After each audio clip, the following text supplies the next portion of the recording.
अस्सलाम वालेकुम नाज़रीन, मैं आपका मेज़बान मोहम्मद शरफुद्दीन सच न्यूज़ में आपका इस्तकबाल करता हूं। देखते हैं आज की अहम खबर। आज की हमारी ये खबर तेलंगाना से। तेलंगाना की ये खबर दिखाने से पहले आपको बेगाना फिल्म का एक मशहूर गाना था, वो गाने की याद दिला दूं। मतलबी है लोग यहाँ पर, मतलबी ज़माना, सोचा साया साथ देगा, निकला वो बेगाना। बड़ा अच्छा गाना था।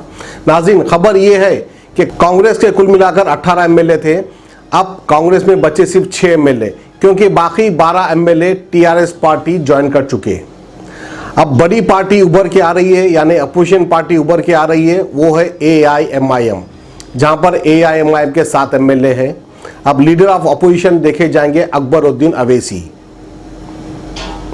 अब हम यूं भी नहीं बोल सकते कि अपोजिशन पार्टी है तेलंगाना में, क्योंकि एआईएमआईएम पहले से ही टीआरएस के अलायंस में है, और टीआरएस के अलायंस में रहने के बाद अब कोई अपोजिशन पार्टी बची नहीं।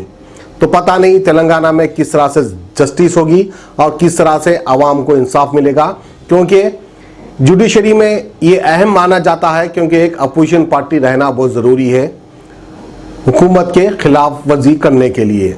अब कोई खिलाफ वर्जी करने वाला ही नहीं बचा, तो जाहिर सी बात है हुकूमत तेलंगाना जो चाहे वो कर सकती है। क्योंकि कांग्रेस की बहुत बुरी हार हो चुकी। पिछले एमपी इलेक्शन में आपने देखा, हर तरफ बीजेपी का बोलबाला, हर तरफ बीजेपी ने अपनी जीत हासिल की। अब आगे चलकर होगा क्या, आप उसका अंदाज़ा भी नहीं लगा सकते। अब हमें तो ऐसे लग रहा है कि आगे चलकर हिंदुस्तान में सिर्फ 2 ही पार्टी बचेंगे, एक बीजेपी और एक एआईएमआईएम। यानी अब तकरीबन हिंदू लोग बीजेपी को वोट डालेंगे, तो तकरीबन हिंदुस्तान के मुस्लिम वोट एआईएमआईएम को वोट डालेंगे। अब बकाया जो पार्टियां थे, जो अपने आप को सेक्युलर बताते थे, सेक्युलर पार्टी बताते थे, उनका तो आहिस्ता आहिस्ता नामो निशान मिटते जा रहा है। बहरहाल ये थी तेलंगाना की खास खबर। हर खबर पे रखिए नज़र। अब हमें दीजिए इजाज़त। खुदा हाफिज़। एमआईएम अब सेकंड लार्जेस्ट पार्टी हो गई है। 19 सीटें जीतने के बाद भी कांग्रेस पार्टी ये क्यों बोल रही है कि तांडूर म्यूनसिपैलिटी में जब चेयरमैन का इलेक्शन हो रहा था, तो इन्होंने ही हमारे 4 कॉरपोरेटरों को खरीद लिया था और हमको चेयरमैन के पोस्ट से डिनाई कर दिया गया। जब उनको सब याद नहीं आया, यहाँ पर तेलंगाना में कई हमारे कॉरपोरेटरों को ले लिए, जब उनको याद नहीं आया, तो अंग्रेजी की जो कहावत है ना कि what goes round comes around, तो अब उनको बड़ी तकलीफ हो रही है।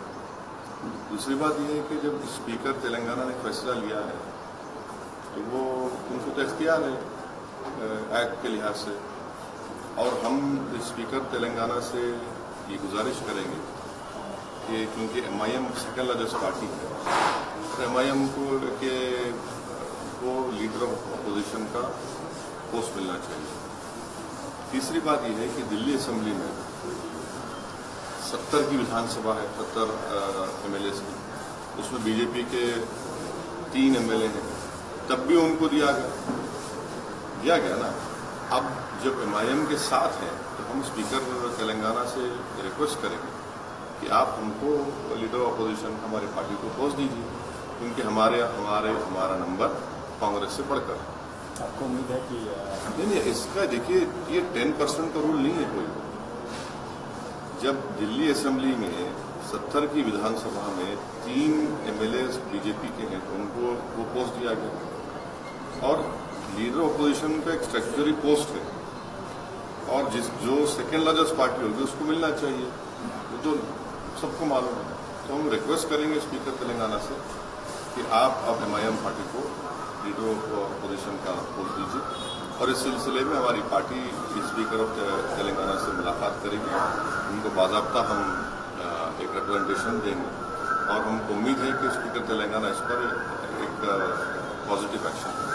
अब A1 टाउनशिप शमशाबाद और मोइनाबाद के बाद एक और शानदार प्रोजेक्ट लाए हैं नियर जहांगीर पीर दरगाह कोतूर, जो कि बैंगलोर हाईवे से 6 किलोमीटर जॉनसन एंड जॉनसन और नाटको फार्मा जैसी मल्टीनेशनल कंपनीज के करीब, जहां घर बनाकर रह सकते हैं, जो है बिल्कुल आबादी से लगा हुआ। Drainage, electricity, footpath, BT road, government hospital और बस स्टॉप जैसी तमाम सहूलियत दस्तयाब।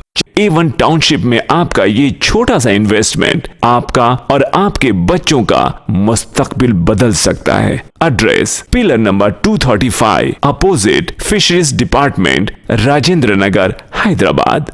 7569928891